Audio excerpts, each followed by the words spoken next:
no pone de manifiesto todas estas propiedades. Ya perdí como 15 minutos de, de clase, pero no importa, vamos a grabar desde acá.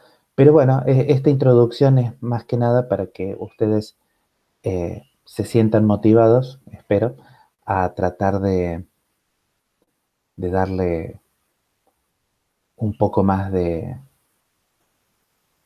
sentir que realmente están aprendiendo métodos muy generales, así los ejercicios sean, los ejercicios que están en la guía comparativamente con la dificultad del teórico es bastante limitada. El teórico en este caso es bastante más, tiene bastante más detalles.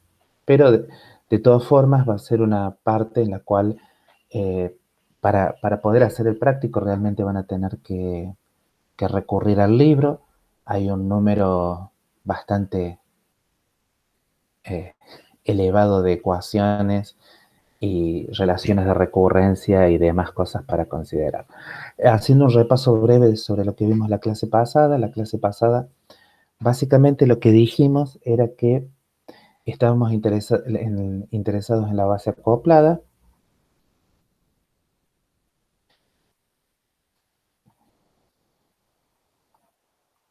y habíamos dicho que, bueno, que dependiendo muchas cosas, hay distintas notaciones posibles para distinguir a la base acoplada de la base desacoplada,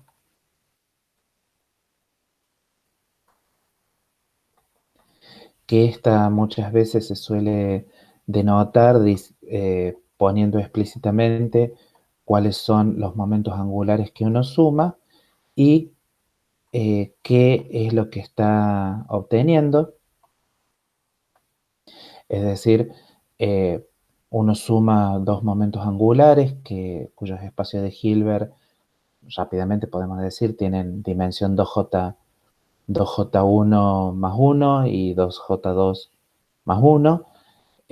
Y sabemos que hay valores de J total y de M compatibles.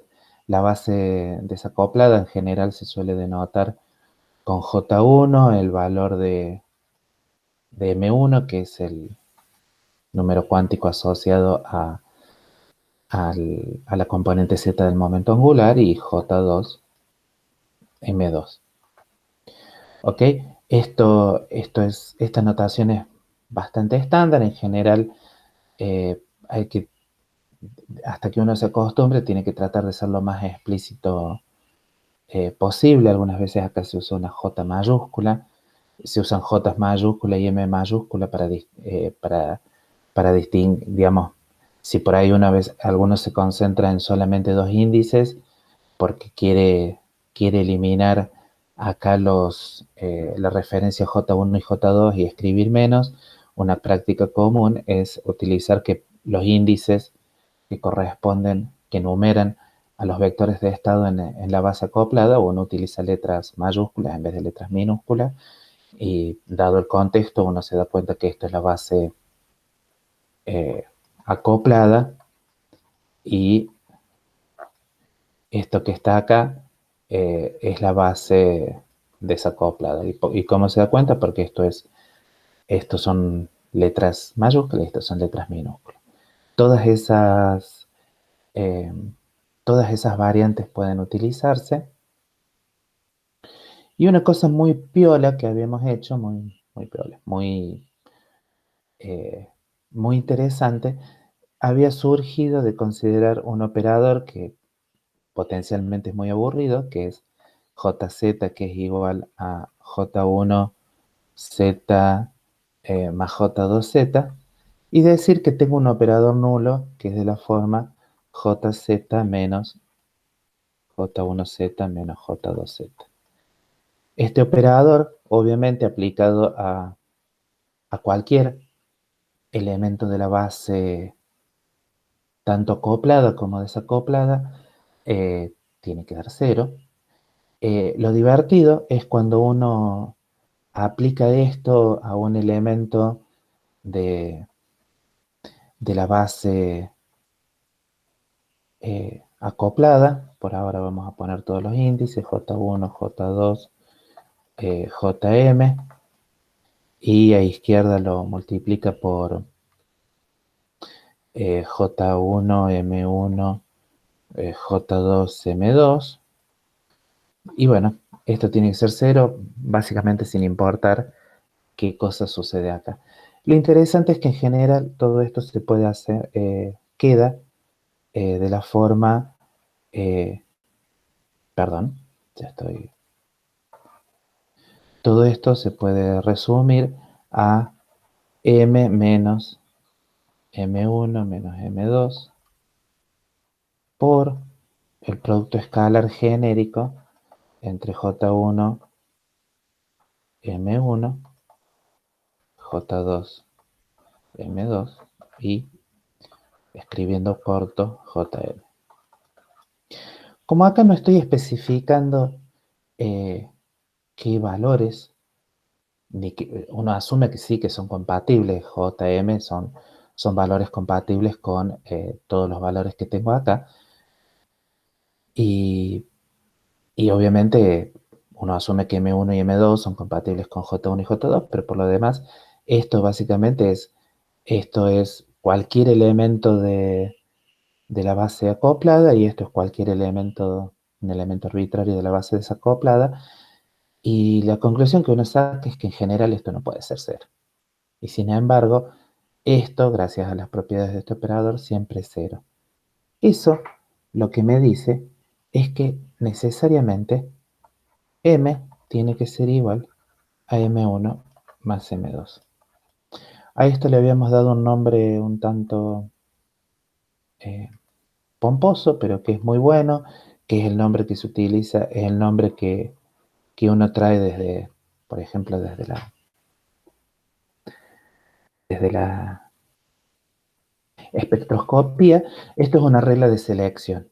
Me dice que eh, sí o sí la componente Z, el número cuántico asociado a la componente Z del momento angular total, tiene que ser igual a la suma de los números cuánticos asociados a la componente Z del momento angular 1 y del momento angular 2. Y gracias a esto se puede sacar un montón de conclusiones, muy buenas. En particular, puedo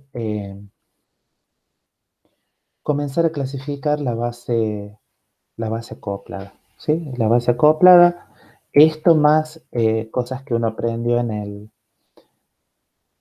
el ejemplo un medio por un medio, me permite empezar a decir cosas sobre la base acoplada.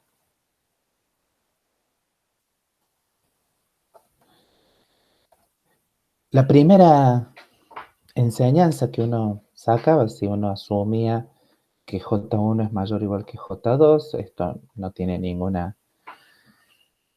Como yo no sé qué es J1 y qué es J2, simplemente lo que estoy diciendo es que el más grande lo designo J1 y al más chico, suponiendo que tenga, lo designo J2. Entonces, lo que uno puede hacer gracias a esto es darse cuenta, por ejemplo, que si M1 lo elijo igual a su máximo valor posible, o sea, a J1, y M2 es igual a su máximo valor posible, que es J2, ¿sí? Esto que está acá me impone que M es igual a J1 más J2. Este elemento tiene que existir. De hecho, la regla de selección lo que me dice es que todos los valores de M que pueden surgir de esta suma, de hecho van a existir. Entonces, esto que está acá me dice que M es igual a J1 más J2, lo cual, como los valores, y no hay valor más grande posible de M, ¿sí? No hay forma de obtener un valor más grande posible de M, entonces realmente J1 más J2 es el máximo valor compatible en todos los M's que puede haber en la base acoplada, ¿sí? Como, como M, siempre es menor o igual que J y mayor o igual que menos J, estas dos relaciones lo que me están diciendo es que tiene que existir un J, existe J igual a J1 más J2.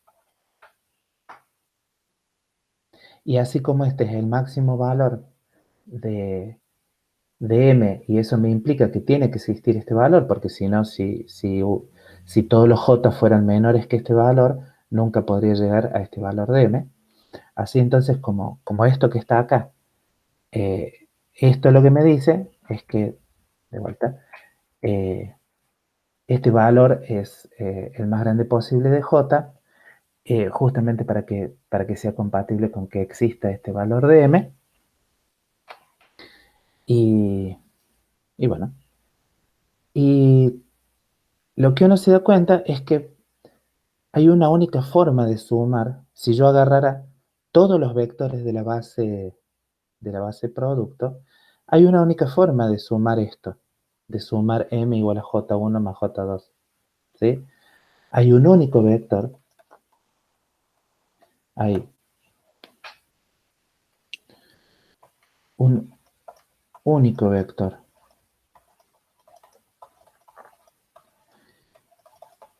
en toda la base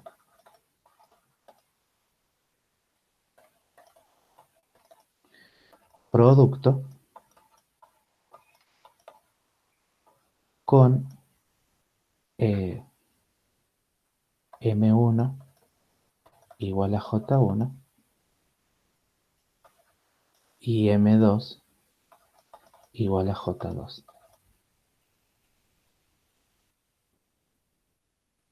Lo cual es buenísimo porque entonces lo que uno puede afirmar si hay uno solo, eso lo que me quiere decir es que si yo utilizo la notación eh, para abreviar un poco, J1M1, J2M2,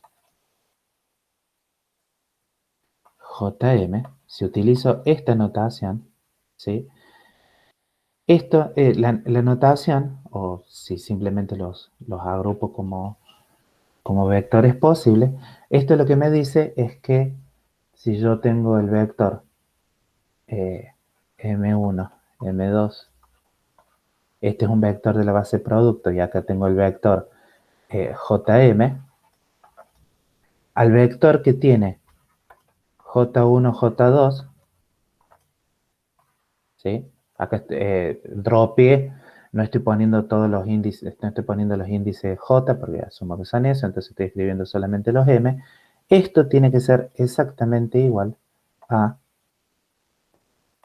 J1 más J2, J1 más J2. Donde acá J1 más J2 es el número cuántico M grande y J1 más J2 es el número cuántico M, M chico. Perdón, M mayúscula. ¿Sí? Si hay un único vector en todo el espacio, este es un vector que también es único en todo el espacio, ¿por qué? Porque para eso asumo que J1 y que el máximo valor posible de J1 más J2 es este. Digamos, que tengo realmente uno solo es súper obvio cuando J1 es mayor que J2. Entonces esto es único, no hay ninguna forma de fabricarlo, bla, bla. Pero bueno, entonces esto es buenísimo. ¿Por qué? Porque esto es totalmente parecido a lo que teníamos en un medio por un medio. En un medio por un medio, lo que habíamos dicho casualmente es que un medio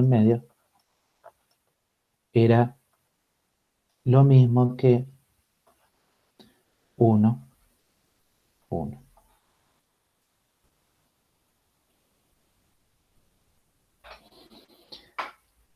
Asumo que todo esto está súper claro ahora que lo estoy escribiendo lentamente y de memoria. Además no dicen nada. Entonces, bueno, uno puede seguir con esta, con esta forma de hacer las cosas, ¿sí? Y entonces uno, de la misma forma que uno se da cuenta que hay una, para ese máximo valor posible de m, fíjense que lo que estamos haciendo es pura y exclusivamente clasificar la base acoplada. Estamos clasificando la base acoplada utilizando la regla de selección que uno tiene para las componentes z, para los numeritos asociados a las componentes z de los momentos angulares. El siguiente caso que uno estaría profundamente tentado a tratar es, bueno, cuando, siguiendo con esto que uno utiliza acá, que está considerando eh, el caso JM, ¿sí? J mayúscula, M mayúscula. El siguiente caso que uno puede considerar es decir que, ¿qué pasa si M, oh, mantuve el color,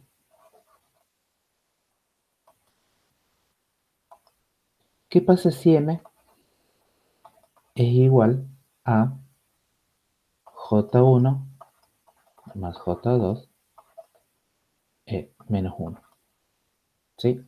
Y acá uno se da cuenta que, bueno, esto ya no es el máximo valor compatible con el máximo valor compatible de M1 y el máximo valor compatible de M2, es distinto, y que hay al menos dos formas de, eh, sumando M1 y M2, hay dos formas al menos de sumar esto. Y una forma es de decir, bueno, quiero que M1 sea igual a J1, con lo cual M2 obviamente es igual a J2 menos 2. Perdón, J2 menos 1. Acá obviamente lo que uno está suponiendo es que, a ver, al menos esto lo puedo hacer. Fíjense que si J1 y J2 es un medio, eh, no hay ningún problema, todavía puedo seguir haciendo estas cosas. O sea, inclusive para los valores más chicos compatibles con lo que uno conoce, que pueden ser eh, los números cuánticos J, el valor más chico compatible es un medio menos 1 todavía lo puedo hacer, así que no hay ningún problema. Puedo tener esta situación o puedo tener la situación M2, perdón, M1 igual a J1 menos 1, y entonces M2 es el máximo valor, toma el máximo valor J2. Acá esto ya lo que me está diciendo es que, así como en el caso en el cual eh,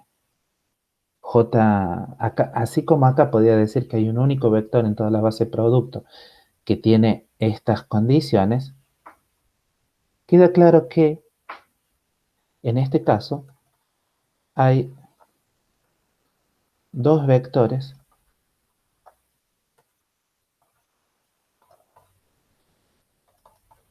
en la base producto.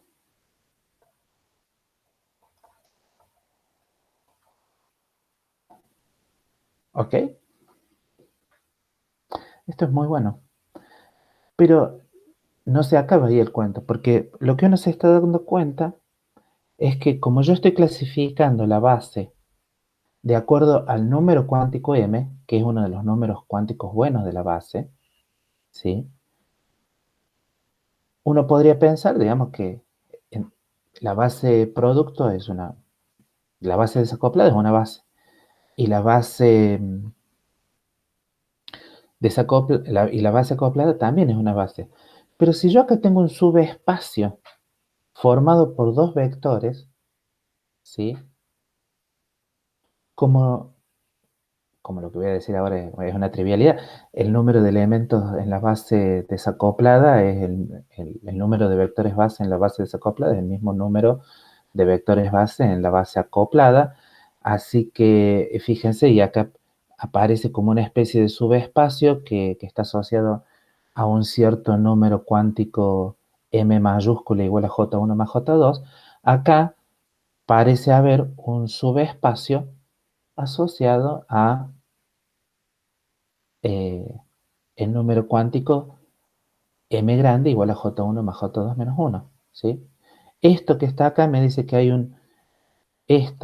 dice que hay un subespacio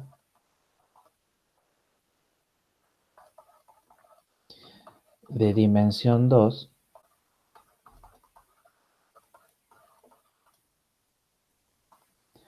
asociado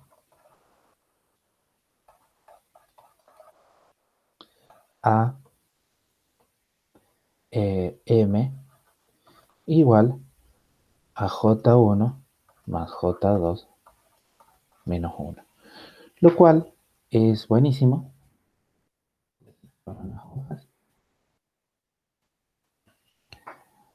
Lo cual es muy bueno.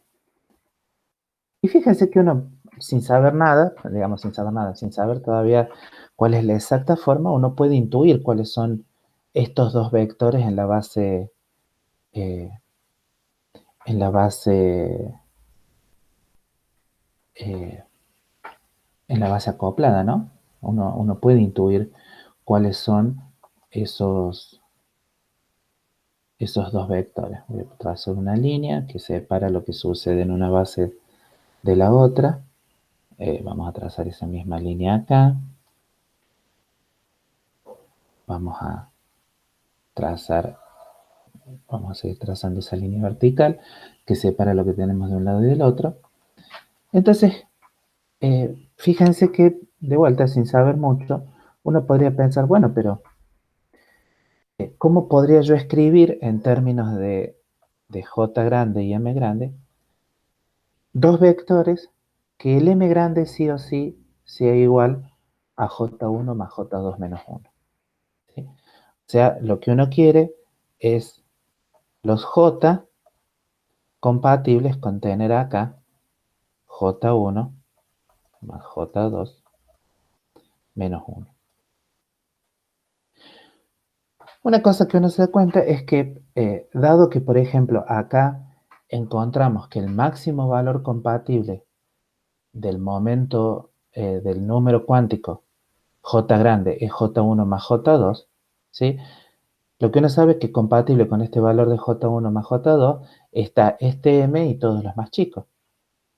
O sea que uno de los vectores que puedo tener acá es J1 más J2, que ese es el valor más grande posible de J, y obviamente J1 más J2 menos 1. De la misma forma, uno podría decir, bueno, pero este es el máximo valor compatible de J, ¿sí? Este es el máximo valor que tengo de J para que sea compatible con el máximo valor posible de M. También es compatible con esto. Pero uno podría decir, bueno, pero compatible con este M, también tenemos un J que es de la forma J1 más J2 menos 1. Porque después de todo, eh, este valor de J también es el máximo valor de M compatible con esto, es este mismo valor. O sea, acá puedo poner J1 más J2 menos 1. Entonces fíjense que en la base acoplada, aquellas cosas compatibles con M grande igual a J1 más J2 menos 1 también son dos vectores. O sea que este subespacio de dimensión 2 de, de la base desacoplada también tiene asociado un subespacio de dimensión 2 en la base acoplada.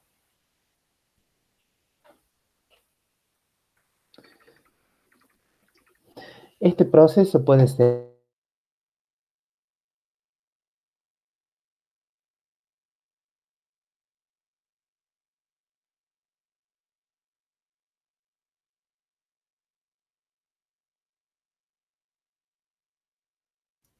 Hola, ¿se cortó para todos?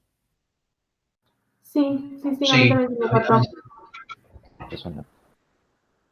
Eh, disculpen, momentáneamente se cortó la conexión, lo cual espero que estén ahí. Eh, bueno, lo que Sí, acá estamos, Omar. Decías algo de las bases asociadas. eh, sí, bueno, básicamente posiblemente cuando se cortó lo que estaba diciendo es que eh, lo que estamos descubriendo acá es que tenemos como subespacios invariantes que están presentes en la base acoplada y en la base desacoplada y tienen la misma dimensión, lo cual es buenísimo. O sea, me dice que de alguna forma lo que me dice es que simplemente conociendo la regla de selección de asociado al momento angular componente z, puedo clasificar puedo clasificar la base acoplada en términos de la base desacoplada simplemente con esta regla de selección y bueno, y masajeándola un poco. Construir el siguiente espacio invariante es bastante sencillo en algún sentido. O sea, siguiendo con la misma lógica, lo único que tengo que pensar es en el valor, en agarrar m igual a j1 más j2 menos 2. Y bueno, rápidamente acá puedo descubrir eh, cuántos son los vectores que pueden sumar esto, si tengo m1 y m2, y lo que considero es la suma, yo puedo sumar j1 más j2 menos 2, lo puedo sumar de distintas formas, por ejemplo, lo puedo sumar con eh, j1 menos 2 más j2,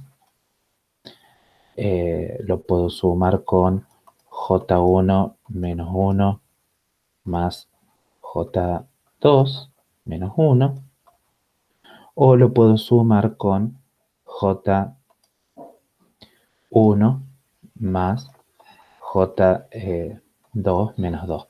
Acá lo que estamos asumiendo es para que todo esto tenga alguna chance de repetir varios pasos, obviamente es que j1 y j2 son en principio mayores que 2, pero bueno. Obviamente, si no, digamos, toda esta construcción muere muy rápido. Y entonces acá de vuelta deducimos que hay un subespacio de dimensión 3.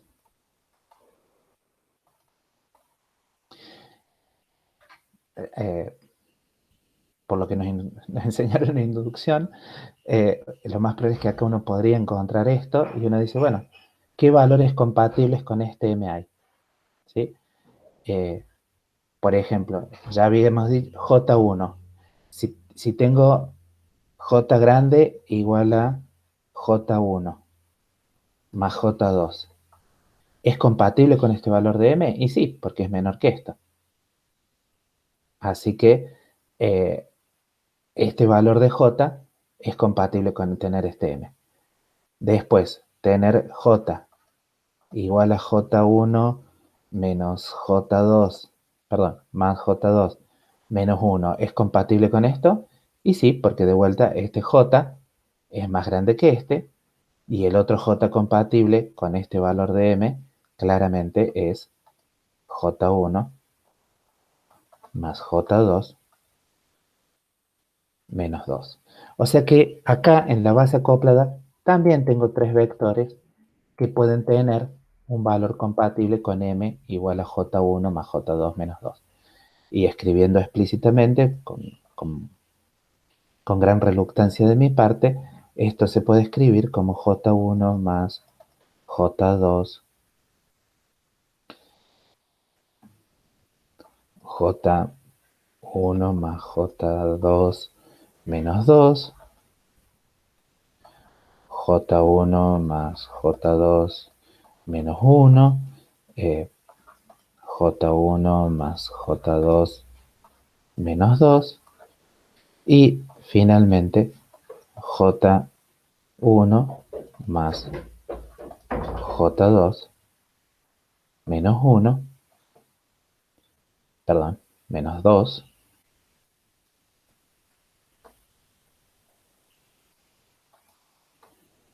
menos 2, J1 más J2 menos 2. Esto es un espacio invariante de dimensión 3 y bueno, lo que uno se imagina es que debe haber una transformación, dado que están estos espacios invariantes, debe haber una transformación que liga estos tres y solamente con esos tres. Mientras que acá en el en el subespacio de dimensión 2 debe haber una transformación que liga estos dos con solamente estos dos y así sucesivamente. Por las dudas, si uno lo quiere escribir en términos de J1 y J2, de M1 y M2, queda claro que los vectores M1 y M2 que tengo de este lado del subespacio invariante no son otra cosa que J1, J2 menos 2, J1 menos 1, J2 menos 1 y J1 menos 2, J2. ¿Sí? Este proceso no puede seguir mucho más tiempo, en el sentido de que uno se da cuenta que en algún momento, eh, bueno, no voy a poder seguir avanzando porque no voy a poder seguir restando de a 1 y, y algo raro va a pasar. Entonces, bueno, de todas formas eso ya lo vimos la clase pasada, habíamos dicho que había un valor límite y que el valor límite tenía que ver con el módulo con J1 menos J2 o el módulo de J1 menos J2 y la conclusión era que, eh, vamos a escribirlo así, toda la base eh, toda la base acoplada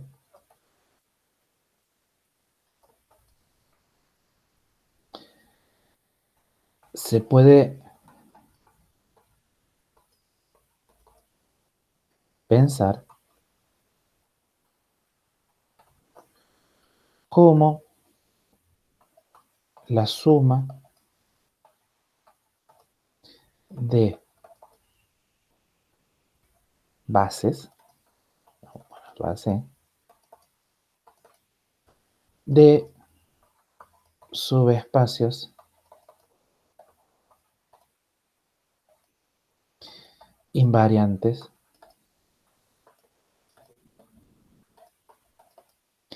Y acá viene una parte particularmente importante. Estos subespacios invariantes son ortogonales entre sí.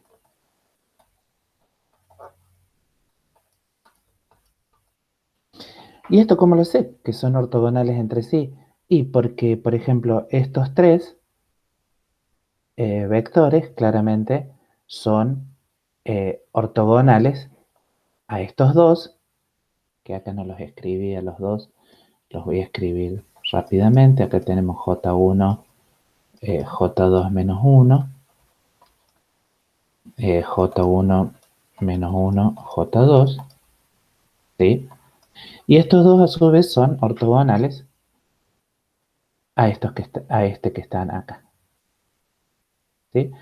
Cada subespacio contiene vectores ortogonales entre sí.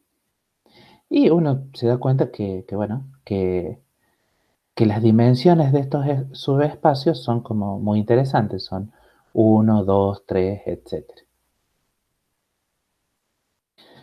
Lo más importante es que uno se da cuenta que hay valores de J compatibles que van bajando, ¿sí? Y que eso es los valores compatibles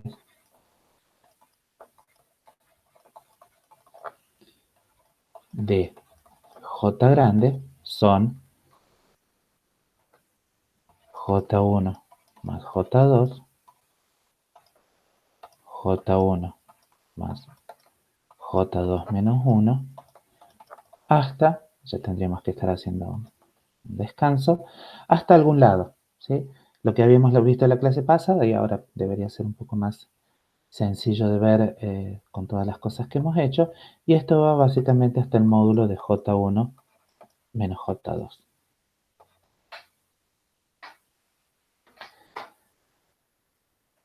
Lo cual es fantástico. Hay alguna gente que le gusta hacer un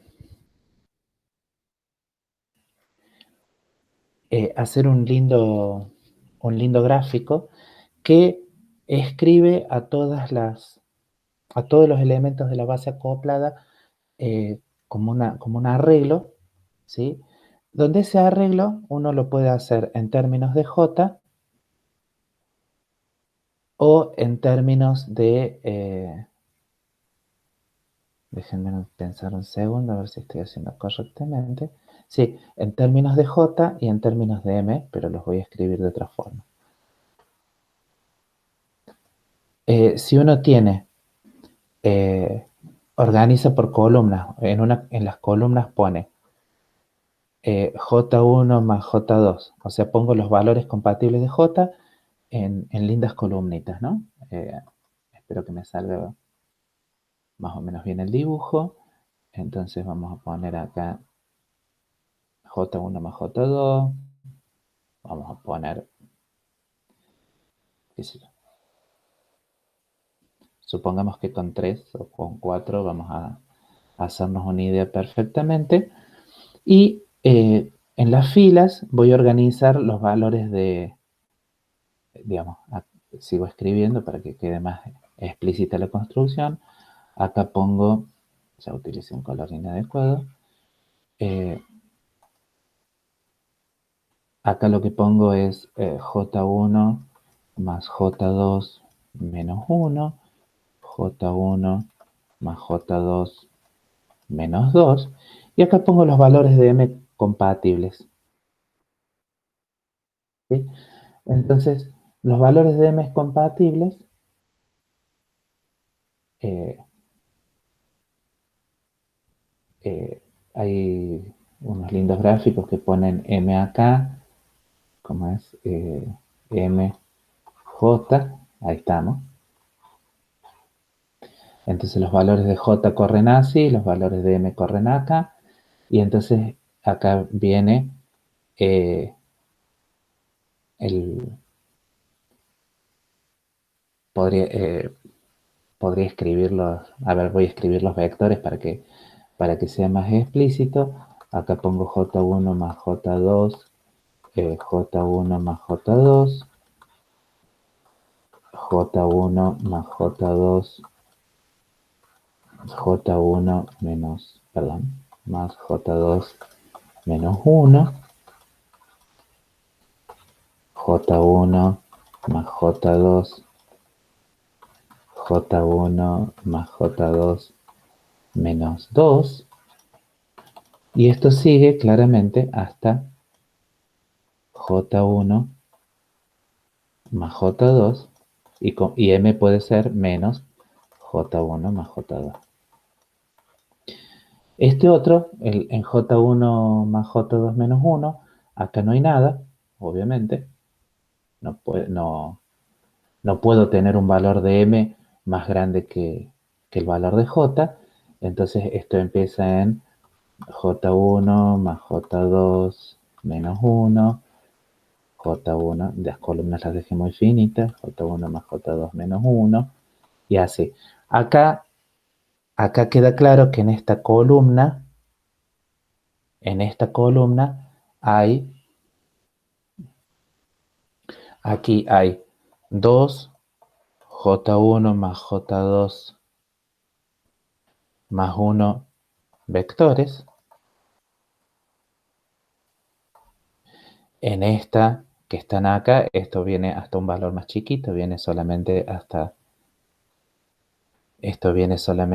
hasta J1 más J2 menos 1 y el valor de M es menos J1 más J2 menos 1.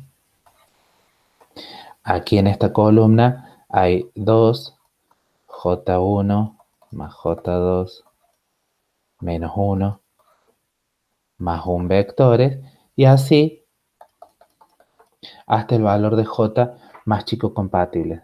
Que el valor de J más chico compatible es módulo de J1 menos J, módulo de J1 menos J2. Y todo esto da lugar a a lo último que creo que habíamos enunciado la última clase, que es una especie de teorema, bueno, no es una especie de teorema, es una especie de regla de suma, que me dice que si yo sumo todas estas dimensiones, si yo hago la suma desde, vamos a ponerlo así, con j que va desde módulo de j1 menos j2 y esto va hasta j1 más j2 menos 1 y si sumo 2j más 1, obviamente esto tiene que ser igual a la dimensión del espacio de Hilbert, que uno puede mostrar que efectivamente esto es lo mismo que 2j1 más 1 por 2j más 2, 2j más 1, que es realmente la dimensión del espacio de Hilbert. ¿Sí? Entonces, realmente este esquema de rotulación de la base acoplada, encuentro todos los vectores de la base acoplada siguiendo este procedimiento. ¿Sí?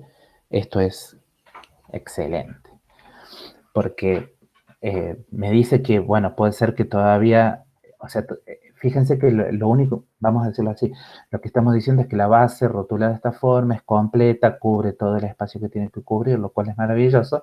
Lo que no sabemos todavía es cómo es la transformación entre, entre los subespacios. O sea, todavía no tengo una forma explícita de escribir, por ejemplo aquí, no tengo todavía una forma explícita de escribir estos tres vectores en términos de estos tres vectores.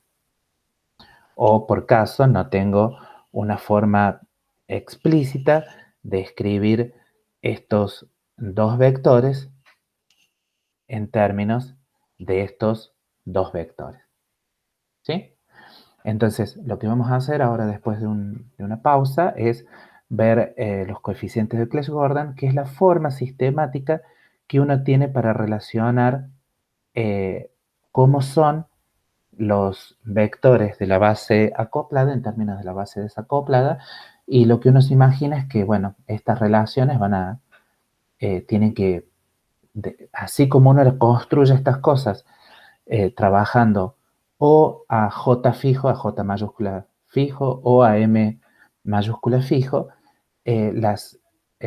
bueno, la forma de construir la transformación ortogonal entre una base y la otra tiene que ser procediendo o a J mayúscula fijo o a M mayúscula fijo, lo cual me dice que si por ejemplo uno ya sabe que si uno tiene J mayúscula fijo, puedo moverme por los M utilizando los operadores escalera, así que no les debería sorprender que lo que viene a continuación es un festival de uso de operadores de subida y bajada y, bueno, asumir un montón de cosas. Lo que vamos a volver a hacer después del descanso es volver a mi apunte, ¿sí? ¿Por qué? Porque hay un montón de cuentas que es más rápido contarlas utilizando el apunte, pero no son más complicadas que esto. Esto que acabo de hacer, lo acabo de hacer razonando, sin utilizar ningún apunte, créanme. Así que realmente uno le puede cazar la lógica. Después probablemente suba este PDF que acabo de generar al, al aula virtual. Tomémonos hasta las cuarto aproximadamente, un poquito más, y seguimos. Genial. Omar, ¿podrías dejar la página anterior que estaba terminando de completar esa tabla y tomando algunas notas? Sí, por supuesto. No sé hasta dónde quieres que La suba. tabla esa, la última tabla, ahí me estaba tomando algunas notas sobre eso y eso, gracias. Nada.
Bueno, vamos a continuar ahora con... Oh, perdón.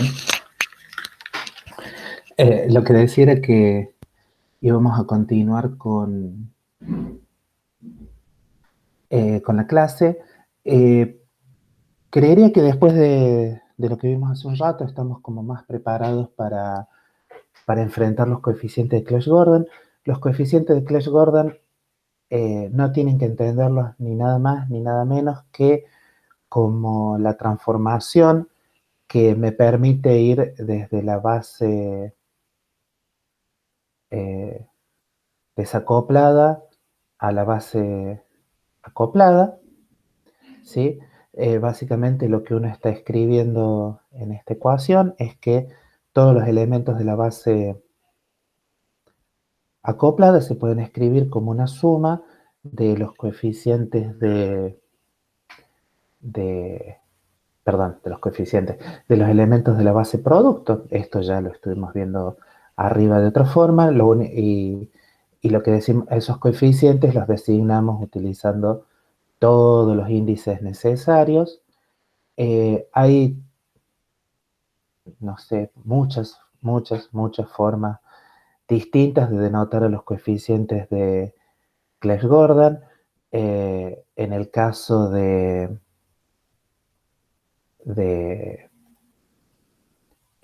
por ejemplo, una notación muy común consiste en algo que estaba haciendo recién. Básicamente puedo eliminar los J1 y J2 de la base acoplada y dejo solamente los índices J y M. Estos índices J y M pueden ponerse en mayúsculas o no. Eh, Acá hay un pequeño listado de, de notación habitualmente usada. Eh, las cuales tienen en común que en general del lado derecho, donde está la base acoplada, se mantienen solamente los índices J y M, porque está sobreentendido que están dando vuelta J1 y J2. La única diferencia entre el lado, eh, acá tenemos una ecuación, entre el lado izquierdo de la ecuación y el lado derecho es que acá uno pone los índices M al lado del índice J respectivo, mientras que acá se ponen los índices J1 y J2 juntos y los índices M juntos. Hay alguna notación en el cual se ponen todos los índices J juntos, J1, J2 y J, y se ponen todos los índices M juntos, M1, M2 y M. Hay alguna otra notación que como J1 y J2 están sobreentendidos, los saca y simplemente dice, bueno, tengo el coeficiente de estar sumando J1 y J2 y dejo acá solamente los índices que cambien. Esta es una notación, por ejemplo, muy utilizada para las tablas de coeficientes de Clash-Gordon, elemento con el cual ustedes espero que se familiaricen en el práctico. Las tablas de Clash-Gordon es como acceder al primer para los que tienen cultura gamer o les gusta lo oculto, es como acceder al primer grimoire, o sea, el primer libro de hechizos. Así que disfrútenla a la tabla de coeficientes de Clash Gordon. Eh, Hay algunas recetas explícitas para calcular los coeficientes de Clash Gordon en base a una cantidad que se denominan eh, bueno, los símbolos 3J, porque de hecho hay 3J dando vuelta, y esos símbolos 3J tienen que ver en el caso en que los índices J sean enteros, tienen que ver con integrales de 3 armónicos esféricos. En el caso que algún J, digamos, si alguno de los J es semientero, probablemente 2 sean semienteros. En ese caso ya no se puede hacer porque los armónicos esféricos todos tienen que ver con los armónicos esféricos comunes tienen que ver con índices enteros. Así que, bueno, pero si todos los índices son enteros, podría llegar a utilizar para calcular los elementos, los coeficientes de Clash-Gordon, podría llegar a utilizar unas integrales con 3 armónicos esféricos. De todas formas, lo que nosotros vamos a ver es que esto nos dice que hay muchas formas de calcular los coeficientes de Euclid-Gordon. Lo que nosotros queremos obtener son fórmulas más o menos explícitas, ¿sí? ¿Por qué? Porque no sé si hay muchas razones de por qué, pero así como en realidad tiene que ver con, obviamente, el desarrollo de la, de la mecánica cuántica. Uno quería que las cosas que podía calcular exactas, calcularlas exactas, porque después iba a tener que hacer aproximaciones numéricas por todos lados, entonces tener coeficientes que entran muy seguido en cálculos, calculados en forma exacta, me dice que, bueno, al menos eso es exacto, y y las, y las posibles aproximaciones están ligadas a otras cosas, ¿sí? Entonces, esa es una de las razones, y la otra cosa porque es una especie de tour de force. Muestro que entiendo mucho la estructura eh, del espacio de Hilbert, entiendo mucho de la base acoplada, etcétera, etcétera. Entonces, para que el cálculo sea explícito, en general se enuncian una serie de reglas que ayudan a, a fijar cosas. Uno sabe que entre dos bases eh, no hay exactamente una única transformación. Como son bases y en principio son espacios de Hilbert complejos, uno puede tener un montón de transformaciones unitarias que lleven bases en bases. Lo que uno en general trata de hacer es especificar un conjunto de reglas que siga permitiendo encontrar la transformación, pero que, por ejemplo, haga que en vez de tener una transformación unitaria, de las cuales hay demasiadas, eh, uno tenga, por ejemplo, una transformación real. Es decir, trato de lograr que la base, que los coeficientes de Cash-Gordon sean reales, no haya fases complejas. Eso lo que hace es que, como voy de subespacios invariantes, eso me define transformaciones ortogonales, que son las que uno, por ejemplo, conocía en espacios vectoriales tipo Rn, ¿sí? Entonces, todas las reglas que uno propone, que son medias complicadas, no sé si son tan complicadas, pero son varias, eh, recordarlas a todas puede llegar a ser complicado, pero la lógica que hay detrás de las distintas reglas que se dan para el cálculo de coeficientes de Clebsch-Gordon es que la transformación sea lo más simple, real y determinada posible, ¿sí? Entonces, básicamente eso se puede hacer fijando los signos de algunos coeficientes. Eh,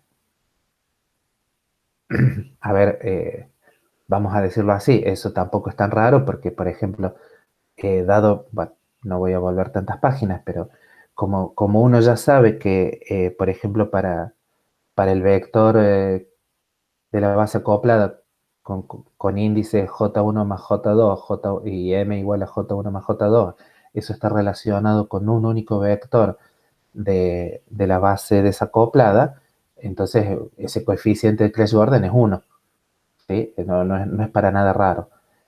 Y de acuerdo a la tablita que hice recién, en general lo que uno elige es que para el, para el primer vector, eh, mm, para el primer vector de las columnas esas que escribí, elijo el signo de la proyección sobre alguno de los vectores de la base desacoplada, etcétera, etcétera, etcétera.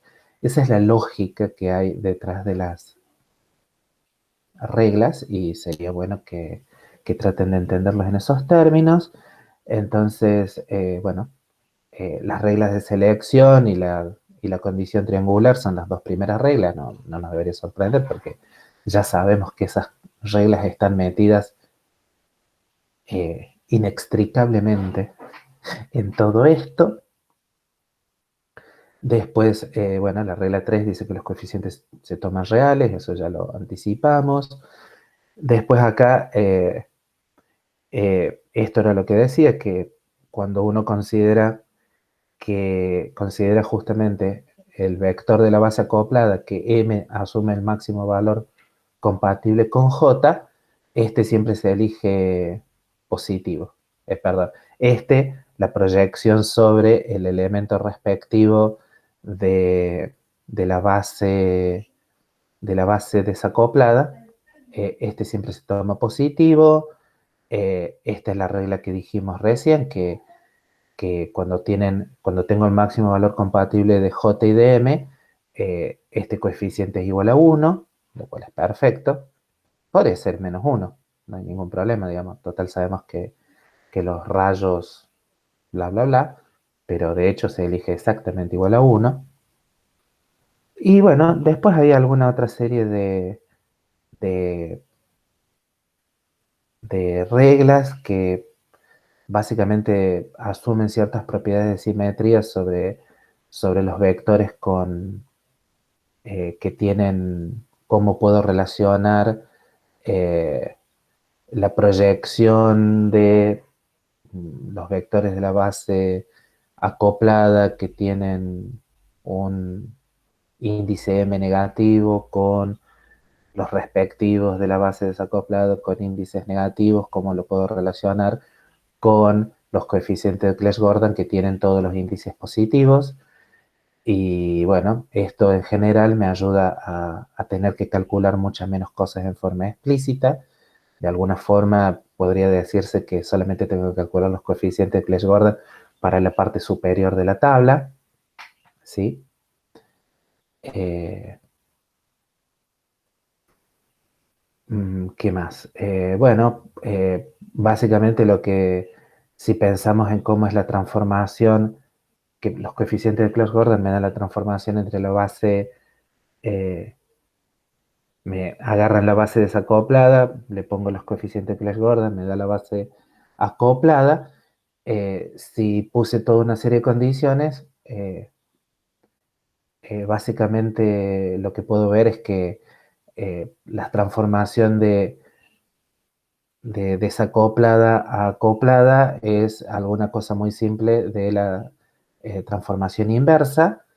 En particular, lo que puedo ver es que con todas las reglas que hemos puesto, la transformación es ortonormal, o sea, las columnas de la matriz, si yo lo pensara como una matriz que relaciona una base con otra base, las columnas de esa matriz son ortogonales entre sí.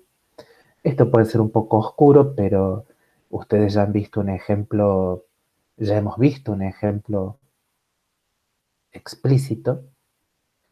En el caso un medio por un medio, si yo escribo la base acoplada en términos de la base desacoplada, ¿sí? Estas son las reglas que vemos ya es como hace como 2 clases o una clase y pico, y escribo esa transformación en un lenguaje un tanto oscuro, pero como una transformación de una base en la otra base, la matriz que queda es claramente una matriz ortogonal, ¿sí?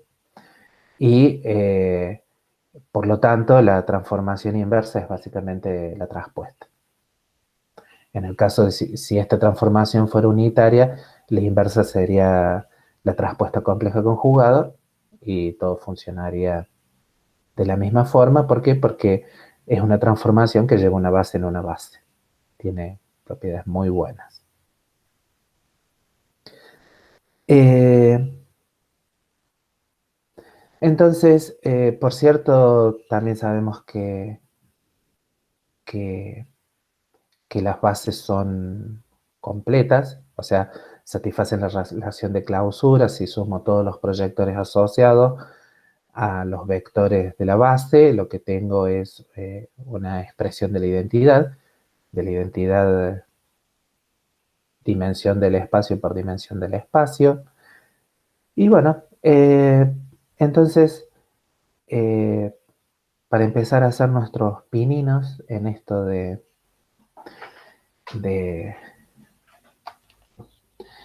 hasta acá todos los libros son iguales, básicamente, ¿sí?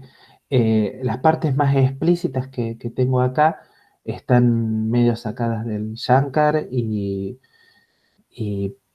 puede haber algún cálculo que esté un poquito más explícito que en el Shankar, pero bueno. eh, o sea, relatar nomás los cálculos que vienen ahora paso por paso son básicamente bastante cansadores, pero bueno, vamos a tratar de hacerlo en algún detalle. De todas formas, ya tienen mis apuntes y, y también tienen los libros, así que no los debería sorprender. La típica cosa que uno hace es cuando uno, digamos, esta relación, la relación de los operadores de subida y bajada, uno la conoce para que es válida para todo momento angular. Así que esto era lo que habíamos dicho, que los operadores de subida y bajada, eh, si yo lo que tengo es un elemento de la base acoplada, básicamente lo que me permiten es a J fijo moverme por la escalerita de los valores compatibles de M. ¿Sí? O sea, uno siempre puede generar eh, los, la escalera completa de vectores aplicándole el operador subido-bajada. ¿Sí? Pero esto es muy bueno porque en general uno ya conoce explícitamente, fíjense, de acuerdo a la tablita que habíamos hecho, uno siempre conoce explícitamente o bastante explícitamente el, el primer elemento de la, de las columnas, ¿no? Momentáneamente voy a reabrir, eh, ah, eh, disculpen un segundo, voy a abrir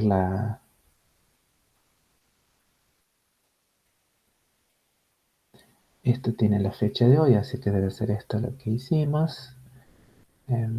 Bien,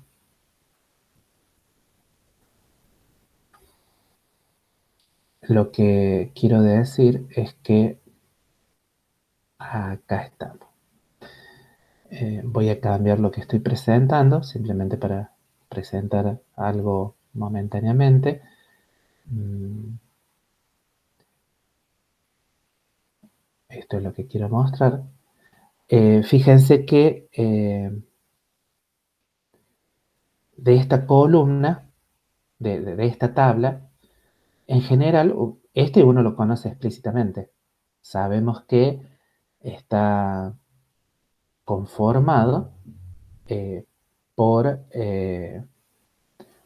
una, por un único vector de la, de la base, eh, de la base desacoplada. Entonces, toda esta columna, toda esta columna, la puedo generar simplemente aplicando J menos al primer elemento de esta columna y voy generando todos los elementos de la columna hacia abajo, ¿sí? Porque lo único que difieren es que M es uno más chico. Entonces, si aplico J menos a este vector, voy a obtener este otro. Si aplico J menos al segundo de la columna, obtengo el tercero y así. Y además, fíjense que lo más interesante es que eh, así como puedo aplicar J menos a esto y obtener esto, yo sé cómo es la expresión de esto en la base desacoplada. Así que yo podría aplicarle J menos, escribiéndolo como J1 menos más J2 menos al vector de la base desacoplada y obtengo este en términos de dos vectores de la base desacoplada, ¿no? Es como muy simple. Y entonces después, cuando este yo lo tenga en términos de los... Está bien, no sé los coeficientes de la mezcla, pero es una cosa bastante simple. Ya puedo volver a presentar lo que estaba haciendo antes, ¿sí? Eh,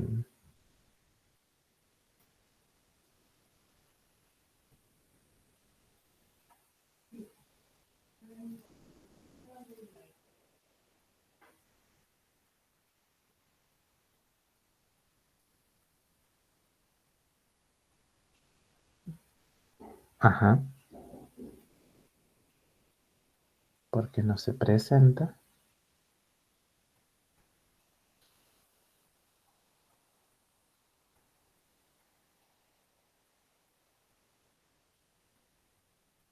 Disculpen. Sí.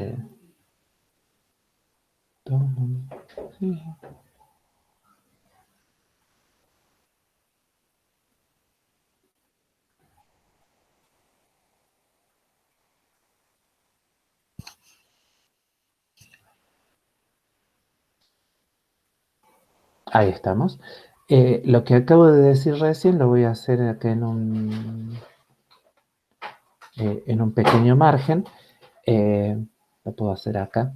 Es espacio más que suficiente para hacer esa cuenta. Fíjense que lo que yo había dicho recién era que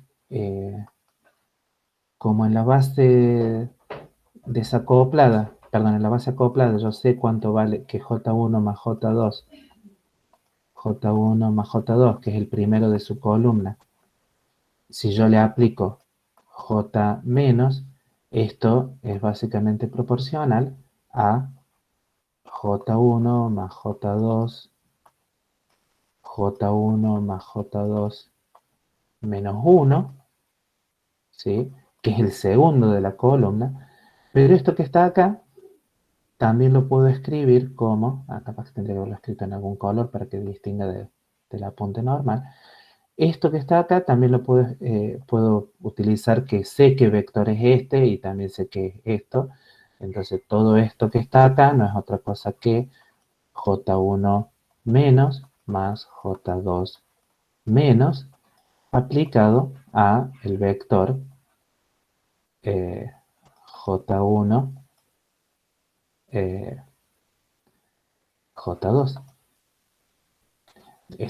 No estoy poniendo los índices J, estos son los índices M, ¿sí? Esto es M1 y esto es M2. Pero este lo sé calcular en forma explícita, totalmente explícita. Esto es un numerito por el vector J1 menos 1 J2 más otro numerito J1, J2 menos 1. Y este número sé cuánto vale exactamente porque esto es un vector que aplica sobre la base producto. Así que en realidad, si conozco explícitamente el primer vector de una columna, puedo fabricar todos los otros vectores columnas simplemente aplicándole esto. Y eso es una cosa explícita.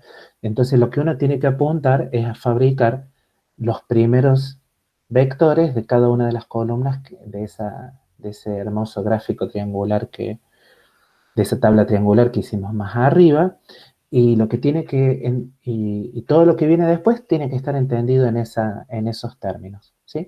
Quiero calcular los primeros elementos de las columnas lo más explícitamente posible y aprovecho que el primer elemento de la primera columna lo conozco explícitamente y puedo conocer explícitamente todos los elementos de la primera columna gracias a eso. Entonces, primero fabrico todos los vectores de la primera columna de la tabla, después fabrico los de la segunda columna, aprovechando que tienen que ser ortogonales a la primera, y, y una vez que tengo la primera y segunda columna, fabrico el primero de la tercera y bla, bla, bla, bla. ¿Sí? Esa es la lógica que tienen que seguir. Obviamente todo esto es, bueno, pueden consultarlo en cualquier libro, pero lo que he descrito ahora, ¿sí? Lo pueden ver, disculpen que pase así rápidamente, pero de vuelta esto lo pueden leer básicamente. Lo que me interesa es que vengan acá, ¿sí? A la página 35 prima, que es donde está exactamente descrito lo que acabo de decir.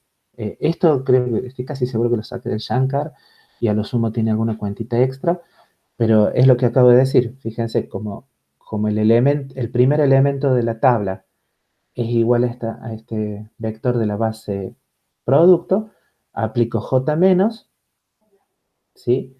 J menos sé el numerito explícito, con esto fabrico, sé que el segundo elemento de la primera columna de esa tabla es igual a, es igual, paso este coeficiente de algún lado, las cosas respectivas, y también este vector sé que lo puedo fabricar como J1 menos, J2 menos, aplicado al vector de la base producto respectivo.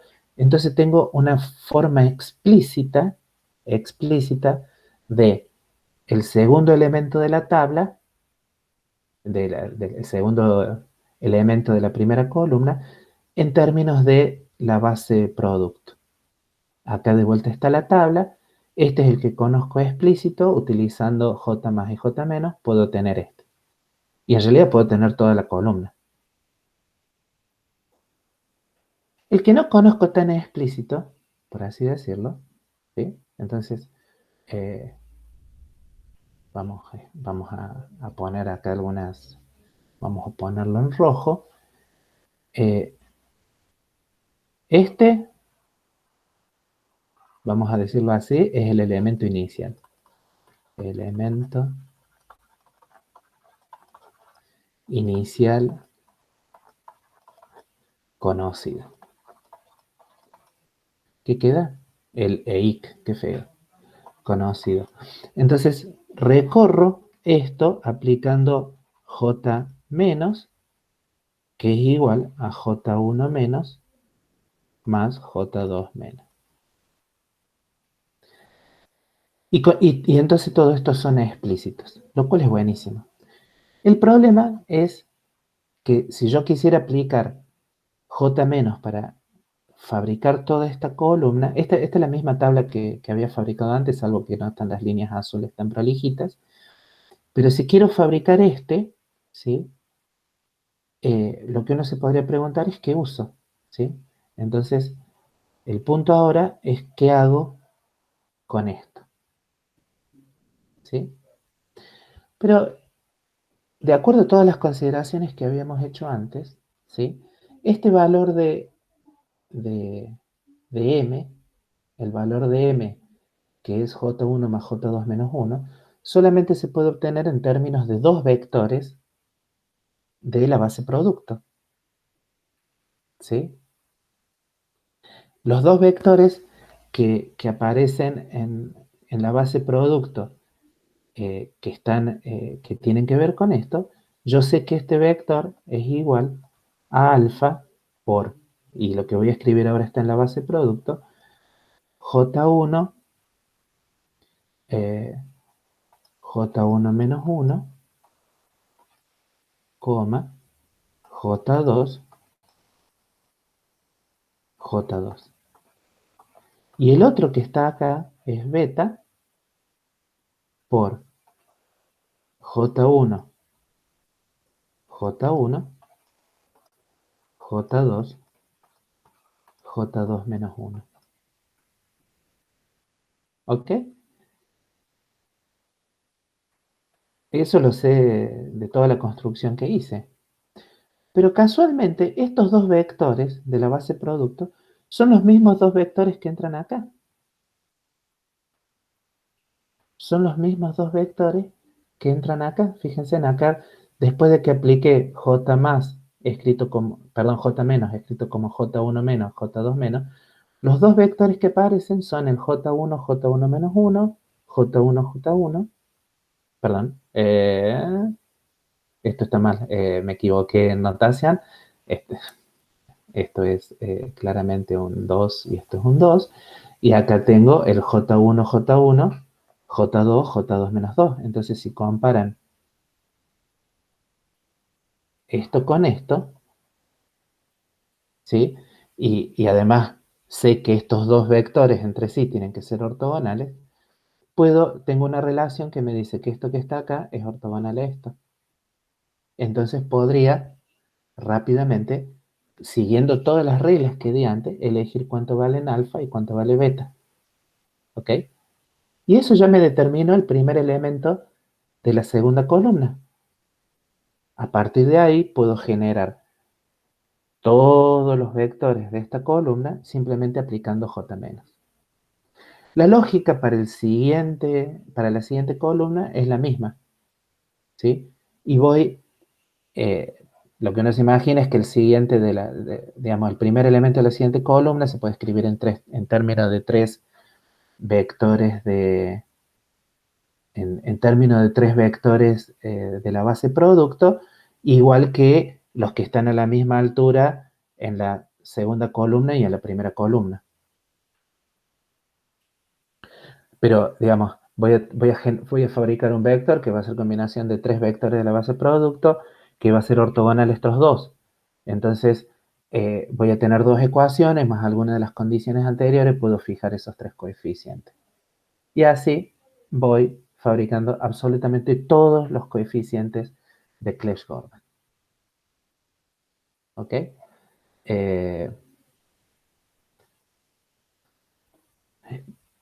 Cuando lean el apunte, van a ver que, bueno, acá está dicho en numeritos, con numeritos muy cuidadosos, lo que acá he dicho en forma gráfica y con coloritos. Pero bueno, cuando lo lean van a ver que es exactamente lo mismo y que el procedimiento es, es bastante simple, bastante simple. Es bastante simple una vez que uno se lo explica, ¿sí? Pero lo que tengo que pensar es que voy haciendo un hermoso eh, zigzag, o en una de esas podría ser una especie de mapa ideológico. Eh, Voy a ver, esperen un segundo. Entonces, X, ajá, perdón. Acá tengo una ventana nueva. El mapa ese que quiero decir para fabricar todos los coeficientes de Clebsch-Gordan. Lo voy a hacer en una ventana limpia. Pero básicamente el procedimiento es, vuelta es, una vez que se lo dicen a uno, obviamente no quiere decir que eh,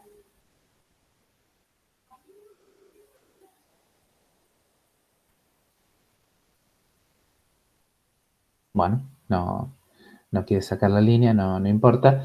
A ver, lo que estoy diciendo es, en las columnas lo que teníamos era el valor de J, que está fijo, entonces vamos a hacer solamente dos columnas, Omar, ahí si J1. querés sacarle las líneas, tenés en el tipo de hoja, puedes cambiar el tipo de hoja. Sí, eso intenté hacer, pero se Y niega. pones Apply to Wall Pages. Yo vengo usando eso también para tomar notas, así que.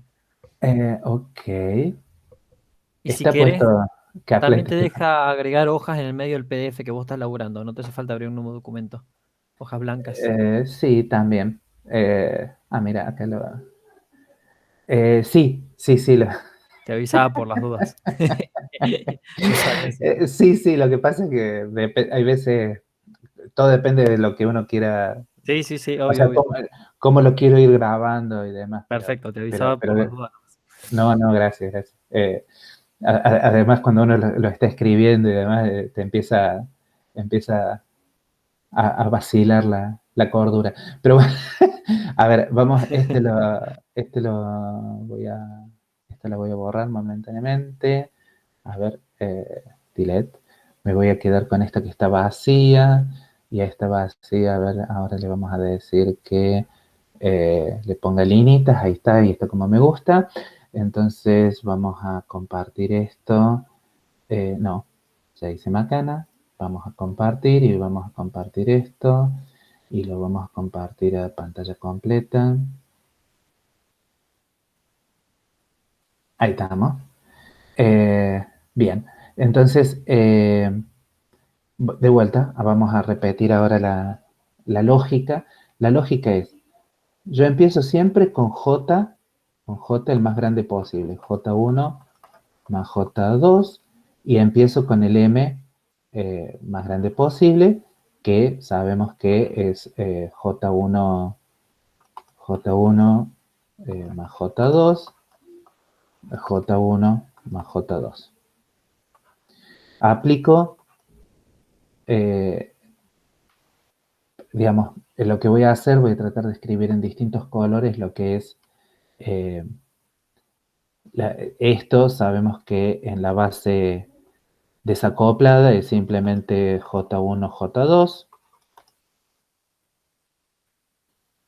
Tal vez me convenga escribir todos los índices, así es, es más pesado, pero bueno. J1, J1, J2, J2. Una simple aplicación de J, ahí está, ese me gusta. Entonces, si aplico J menos, aplicado al vector que está en negro, lo que obtengo claramente es J1 más J2, acá es J2, y acá lo que obtengo es J1 más J2 menos 1, o sea, está bien, bajo M en 1. Ahora, lo que le tengo que aplicar al de la base producto también es J menos, nada más que se lo aplico en la versión J1 menos más J2 menos, lo cual me devuelve un vector con coeficientes conocidos que los voy a poner simplemente de la forma C1 factor de J1, J1 menos 1, J2,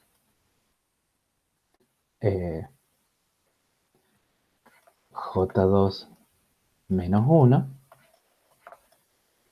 más un coeficiente que estos son conocidos, o sea, los coeficientes conocidos, ¿por qué? Porque sé cómo operan estos vectores sobre estas cosas, eso no hay ningún problema. Los vectores conocidos, entonces acá tengo C2, J1, J1, menos 1,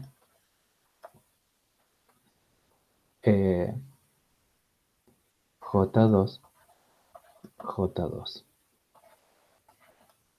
¿Sí? Si aplico una, y eso sí es interesante, si aplico J menos de vuelta, si aplico otra vez J menos, esto lo vamos a poner acá, si aplico J menos, lo que obtengo es claramente J1 más J2, J1 más J2 menos 2, con todo conocido, mientras que si aplico J1 menos más J2 menos, lo interesante es que lo que uno se da cuenta, o lo que se debería dar cuenta, es que fíjense que J1 menos, cuando lo aplique a estos vectores, me va a generar uno que va a tener, no, ¿por qué acá puse J1 menos 1? Oh, discúlpenme, esto está mal. Esto es, si esto es J1, si a J2 le resto 1, a J1 no le resto nada, y si J1, ahí está perfecto. Si le aplico este J1 menos y J2 menos a estos vectores, en realidad obtengo 3 ahora. ¿Por qué? Porque voy a bajar J1, J2 ya está bajado. Cuando le aplique J2 a esto, voy a tener J, voy a bajar de vuelta J y etcétera, etcétera. Entonces fíjense que esto se puede formar, se puede escribir como un D1 conocido, factor de J1, J1, J2, J2 menos 2, más D2, J1, J1 menos 1, J2,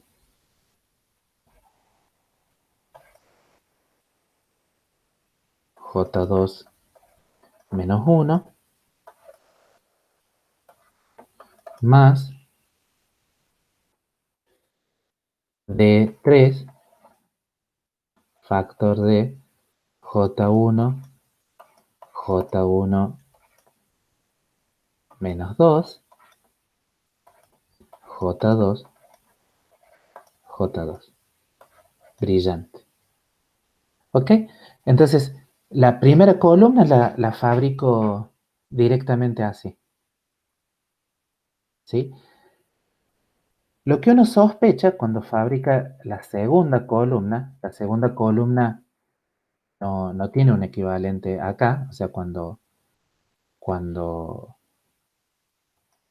J grande es igual a J1 más J2 menos 1, el primer vector que aparece en la segunda columna es de la forma J1 más J2 menos 1, y el segundo índice es claramente J1 más J2 menos 1. Pero fíjense, el número m es el mismo. El número m es el mismo. O sea que estos dos vectores estrictamente viven en el mismo subespacio, porque ya dijimos que a número m fijo, cualquier cosa que tenga viven en el mismo subespacio.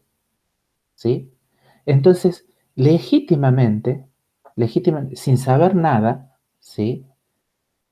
Yo puedo decir que este primer elemento, estos son conocidos, ¿sí?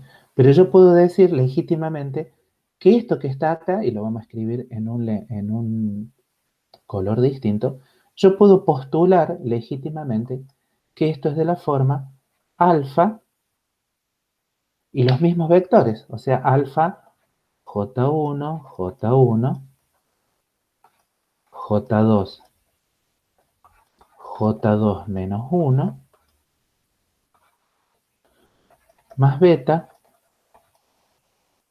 J1, J1 menos 1, J2, J2.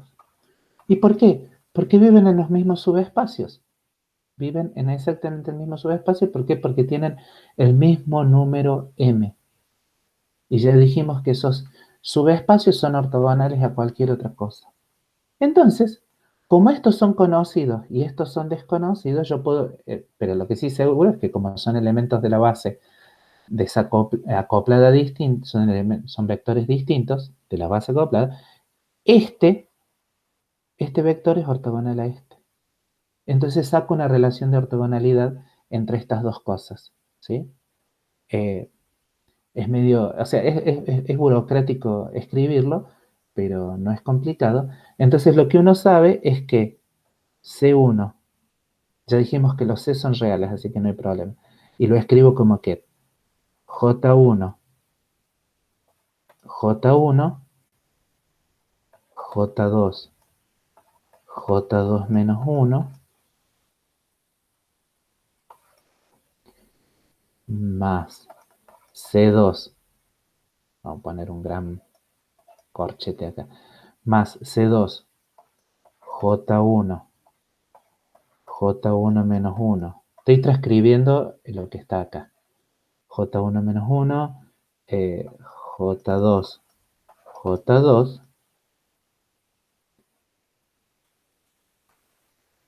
tengo que ponerlo como...